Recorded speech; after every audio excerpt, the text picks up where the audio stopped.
मैं हूं आबिद हुसैन शेख। आपका खैर मकदम है 4 टीवी न्यूज़ कर्नाटक एक्सप्रेस में। आज राज्य में कोविड-19 के 239 नए मामले, कुल राज्य में पीड़ितों की तादाद पहुंची 5492 को। आज उडुपी में 13, बेंगलुरु सिटी में 23, गुलबर्गा और यादगीर में 39, बेलगाम में 38, हासन में 5, मंडिया रायचूर में 1, शिवमोगा में 12, दक्षिण कन्नड़ में 17, बल्लारी में 6, बीदर में 7, धारवाड़ में 3 और बीजापुर में 9, दावणगेरे में 17 मामले पॉजिटिव आए हैं। अब तक 2132 लोग सेहतयाब होकर डिस्चार्ज किया जा चुका है। 3257 लोगों का इलाज चल रहा है और 61 लोग इस वायरस का अब तक शिकार हुए हैं। कल से खुलेंगे धार्मिक जगहें। कल से राज्य के देवस्थानों में प्रवेश शुरू। देश की आर्थिक हालात को देखते हुए कोविड-19 के साथ ही आर्थिकता को मजबूत करने के फैसले के तहत लॉकडाउन में ढील दी गई है। अब कल यानी सोमवार को अनलॉक 1 के तहत सोशल डिस्टेंस, मास्क, सैनिटाइजर का इस्तेमाल जैसे नियमों का पालन करके राज्य में देवस्थान, धार्मिक जगहों, शॉपिंग मॉल्स, होटल्स, रेस्टोरेंट खोले जाएंगे। इस व्यापार से जुड़े लोगों को अब कुछ न कुछ राहत मिलेगी। देवस्थानों में स्क्रीनिंग, मास्क, सैनिटाइजर और 2 मीटर के फासले से ही भगवान के दर्शन किया जा सकेगा। यहाँ प्रसाद, तीर्थ, आरती अर्चना नहीं होगी। भक्त फूल, फल, नारियल वगैरह नहीं लाएंगे। यही नियम अन्य धार्मिक स्थलों पर भी लागू रहेंगे। मुर्डेश्वर, देवल, घानगापुर, चामुंडेश्वरी, मले महादेश्वर, सिरसी, मारिकांबिका, कोल्लूर, मुकाम्बिका, श्री क्षेत्र, धर्मस्थल, कुके, सुब्रमण्यम जैसे कई देवस्थान कल से खोले जाएंगे। बेलगाम जिले के सौदत्ती, यल्लम्मा, श्री संगी कालिका देवी, रायबाग तालुका के चिंचल्ली, मायक्का और रामदुर्ग में देवस्थान न खोलने का फैसला लिया गया है। प्रगति सभा में अधिकारियों की क्लास ली सचिव ने। चिंतामणि तालुका पंचायत सभांगण में आयोजित अधिकारियों की प्रगति सभा में सचिव के सुधाकर ने भाग लिया। सभा में तालुका के आरोग्य अधिकारी और अस्पताल के डॉक्टर्स ने जब सही जानकारी नहीं दी तो सचिव भड़क गए। तालुका में अब तक कितनी महिलाओं की डिलीवरी हुई है पूछा तो डॉक्टर योगेश गौड़ा खामोश रहे। तो सचिव ने कहा कि इतनी सी भी जानकारी नहीं है तो सभा में क्यों आए हैं। ज़्यादातर गरीब लोग ही सरकारी अस्पताल आते हैं, इन्हें प्राइवेट अस्पतालों में न भेजकर यहीं इलाज करने के निर्देश दिए सचिव ने। अस्पताल में पानी, सफाई वगैरह की समस्या को देखते हुए फौरन संबंधित अधिकारियों को निर्देश देने के लिए जिला पंचायत सीईओ फौजिया तरन्नम को आदेश दिया। इस सभा में कोलार के सांसद एस मुनिस्वामी सहित कई अधिकारी भागी रहे। स्कूल आने वाले बच्चों में सोशल डिस्टेंस बरकरार रखना नामुमकिन है। रामलिंग रेड्डी आज बेंगलुरु के रेस कोर्स रोड पर स्थित कांग्रेस भवन में मीडिया से बात करते हुए कांग्रेस नायक रामलिंग रेड्डी ने सरकार के स्कूल शुरू करने के प्रस्ताव पर आपत्ति जताते हुए कहा कि राज्य में दिन ब दिन कोविड-19 वायरस से जूझ रहे लोगों की तादाद में इजाफा हो रहा है। दूसरे देशों में इस वायरस का कहर कम हुआ है, वहां स्कूल शुरू किया जा सकता है। क्या बच्चों को स्कूल में खेलने से रोका जा सकता है? सवाल उठाते हुए कहा कि बच्चे मिलकर खेलेंगे, साथ में खाना खाएंगे, इन्हें रोका नहीं जा सकता। जब तक इस वायरस का कहर कम नहीं हो जाता स्कूल्स ना खोलने में ही भलाई है। फर्स्ट स्टैंडर्ड के बच्चों को किस तरह ऑनलाइन पढ़ाएंगे? क्या सबके पास लैपटॉप है? पहले सब स्टूडेंट को लैपटॉप बांटें फिर ऑनलाइन क्लास ले। लॉकडाउन में ढील देने से ही इस जानलेवा वायरस का कहर और बढ़ रहा है, कहा कांग्रेस नायक ने। आर्थिक संकट को कम करने के लिए विभागों को मिलाने की प्रक्रिया, सीटी रवि। कोविड-19 लॉकडाउन के कारण राज्य में आर्थिक संकट पैदा हुआ है। इसी को देखते हुए सरकार कुछ विभागों को दूसरे विभागों में मर्ज करके अधिकारियों की तादाद कम करने के बारे में सोच रही है। इस फैसले का समर्थन करते हुए आज बेंगलुरु के अपने दफ्तर में आयोजित सभा में बात करते हुए टूरिज्म मिनिस्टर सीटी रवि ने कहा कि प्रवास उद्यम विभाग में ही कई ओहदे खाली हैं। दूसरे विभागों के एडिशनल अधिकारियों को यहाँ मुंतकिल किया जा सकता है। है इससे गैर जरूरी ओहदे कम हो जाएंगे तो सरकार को फायदा होगा। इस बारे में सीएम येडियुरप्पा और रेवेन्यू मिनिस्टर आर अशोक के चर्चा की है। गैर जरूरी ओहदों को कम करने पर सरकार पर पड़ रहे आर्थिक बोझ और खर्च में कमी आएगी, कहा सचिव सीटी रवि ने।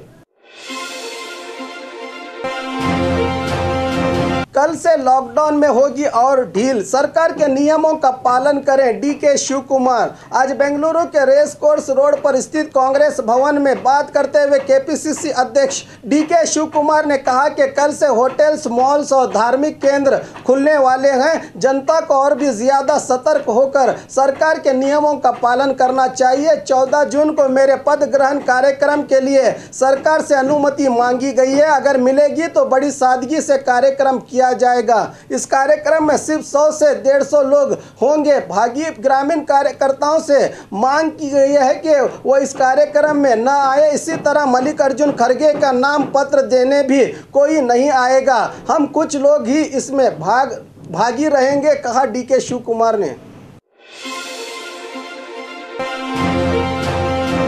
किसानों को कानून की बंदूक से गोली मारने के लिए सरकार एक पांव पर खड़ी है, कुमारस्वामी का ट्वीट। ट्रैक्टर और वाहन वाले किसानों से सरकार बीपीएल कार्ड वापस लेने का ऐलान कर चुकी है। इस पर आपत्ति जताते हुए पूर्व सीएम और जेडीएस वरिष्ठ कुमारस्वामी ने सरकार पर निशाना साधते हुए ट्वीट किया है कि सरकार किसानों पर जुल्म करने पर तुली है। ट्रैक्टर खरीदने के लिए सरकार ही किसानों को प्रोत्साहन दे रही है। अब ट्रैक्टर देकर कार्ड वापस लेंगी। ट्रैक्टर और दूसरे वाहन रखने वाले किसान जल्द से जल्द बीपीएल कार्ड वापस करें, वरना इन पर कानूनी कार्रवाई करने की सीएम येडियुरप्पा ने चेतावनी दी है। ये अहमकाना फैसला है। आज के आधुनिक युग में कृषि के लिए ट्रैक्टर बहुत ज़रूरी है। दूसरी और बहुत सी सुविधाओं को पाने के लिए बीपीएल कार्ड भी इतना ही ज़रूरी है। किसानों का गला घोटने से यह सरकार बाज आए तो ठीक है, लिखा है कुमारस्वामी ने।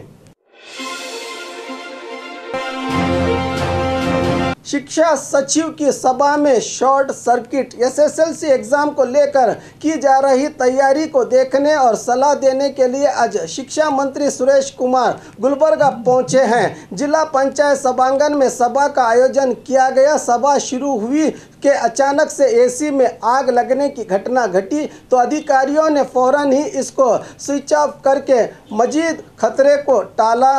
बताया जा रहा है कि शॉर्ट सर्किट के कारण एसी में आग लगी थी। थोड़ी देर के आतंक के बाद फिर सभा शुरू हुई। बेलगाम में होटल्स खोलने के लिए तैयारियां जोरों पर।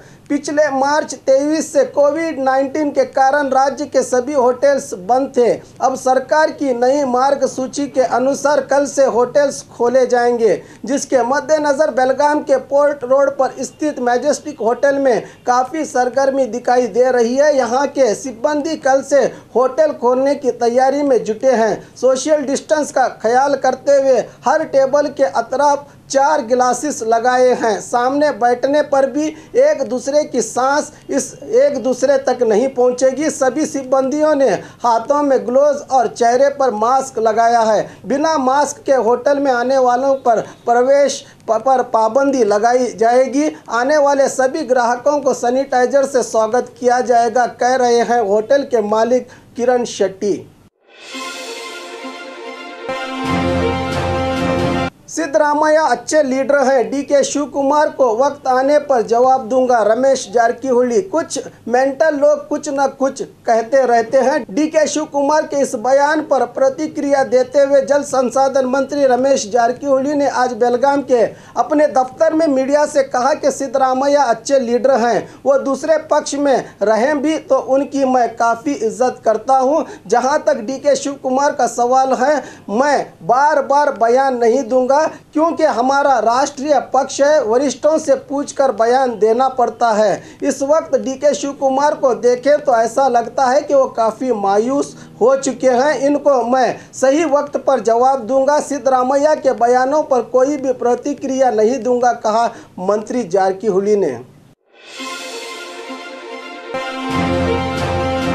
राज्यसभा चुनाव के लिए देवेगौड़ा जी को मना लिया जाएगा, सारा महेश। आज मैसूर में मीडिया से बात करते हुए पूर्व सचिव सारा महेश ने कहा कि कांग्रेस के मल्लिकार्जुन खड़गे और पूर्व पीएम देवेगौड़ा जी को संसद में जाना चाहिए। देवेगौड़ा ने इसके लिए इनकार किया है, उनके घर जाकर उनको इसके लिए मना लिया जाएगा। ये दोनों नायक राज्य के अनुदान को लेकर संसद में आवाज उठाएंगे। मंगलवार को देवेगौड़ा जी के घर जाकर इस बात की मैं चर्चा करूंगा, कहा महेश ने।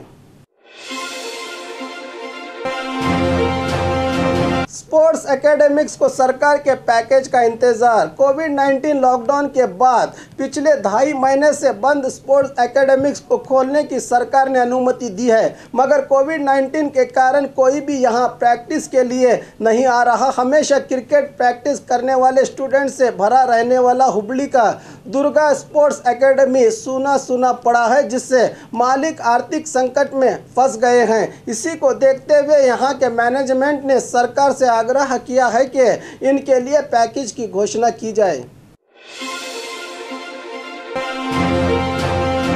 बिजनेसमैन की हत्या, 4 आरोपी पुलिस की गिरफ्त में। 2 दिन पहले पुरानी दुश्मनी के कारण बिजनेसमैन मुनीर कर्नाड, इनके बेटे अयाज और दामाद अब्दुल लतीफ पर 6 आरोपियों ने तेजधार हथियारों से हमला करके फरार हुए थे। यह घटना मुल्की के बस स्टैंड के पास घटी है। इस हमले में गंभीर रूप से घायल हुए इन तीनों को अस्पताल ले जाया गया था, मगर रास्ते में ही अब्दुल लतीफ की मौत हो गई। इस घटना का पूरा नज़ारा सीसीटीवी में कैद हुआ था। इसी के आधार पर मंगलुरु पुलिस ने 27 साला मोहम्मद हाशिम, 33 साला रियाज, 24 साला मोहम्मद राजिम और 27 साला अबू बकर सिद्दीक को गिरफ्तार करके इनसे हथियार और वाहन जब्त कर लिया है।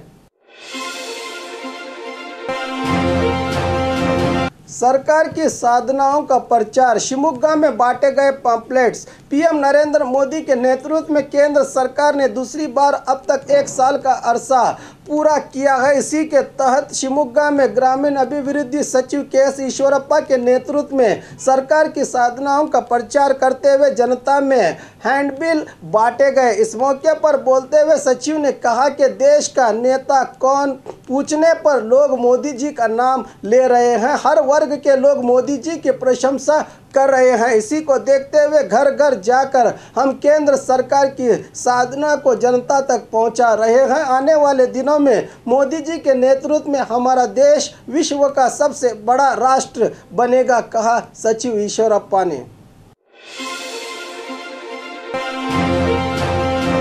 जनता की नींद उड़ाने वाले चोर सलाखों के पीछे। गुलबर्गा शहर के कई इलाकों में चोरियां करके इलाके की जनता की नींदें उड़ाने वाले चोरों को आखिर ब्रह्मपुर पुलिस ने दबोच ही लिया। 26 साला सोहेल टांगे वाले, 22 साला विनायक नारबंदी, 28 साला यम गौस और 21 साला मनोज कांबले को पुलिस ने कार्रवाई करके गिरफ्तार करने के इनसे 8 बाइक और करीब 3 लाख रुपया कैश जब्त किया गया है। इन आरोपियों पर आरोप है कि इन्होंने शहर के शरण नगर में स्थित गणपति देवस्थान से भी जेवरात चुराए थे। नर्स के खिलाफ फेसबुक में आपत्तिजनक पोस्ट, आरोपी पुलिस की गिरफ्त में। पिछले दिनों दावणगेरे शहर बादशाह नगर निवासी स्टाफ नर्स को कोविड-19 हुआ था, जिसके बाद वो सेहतयाब होकर घर लौटी हैं। इनके बारे में फेसबुक में आपत्तिजनक पोस्ट अपलोड किया गया था। इसी पर कानूनी कार्रवाई करते हुए CEN पुलिस ने बेंगलुरु के प्राइवेट कंपनी में काम करने वाले दावणगेरे के नित्तुवल्ली निवासी मंजुला नामक महिला को गिरफ्तार कर लिया है। कोविड-19 परिहार निधि को बीजापुर DCC बैंक की ओर से 1 करोड़ की भेंट। बीजापुर DCC बैंक की ओर से पूर्व सचिव, कांग्रेस विधायक और बैंक के अध्यक्ष श्री शिवानंद पाटिल ने CM येडियुरप्पा को बेंगलुरु में 1 करोड़ रुपया और दूसरे सहकारी संघों की ओर से 40 लाख रुपये, कुल 1 करोड़ 40 लाख का चेक पेश किया। इस मौके पर सहकार सचिव ST सोमशेखर भी भागी रहे। और खबरों के लिए देखते रहिए 4 TV न्यूज़ कर्नाटक एक्सप्रेस।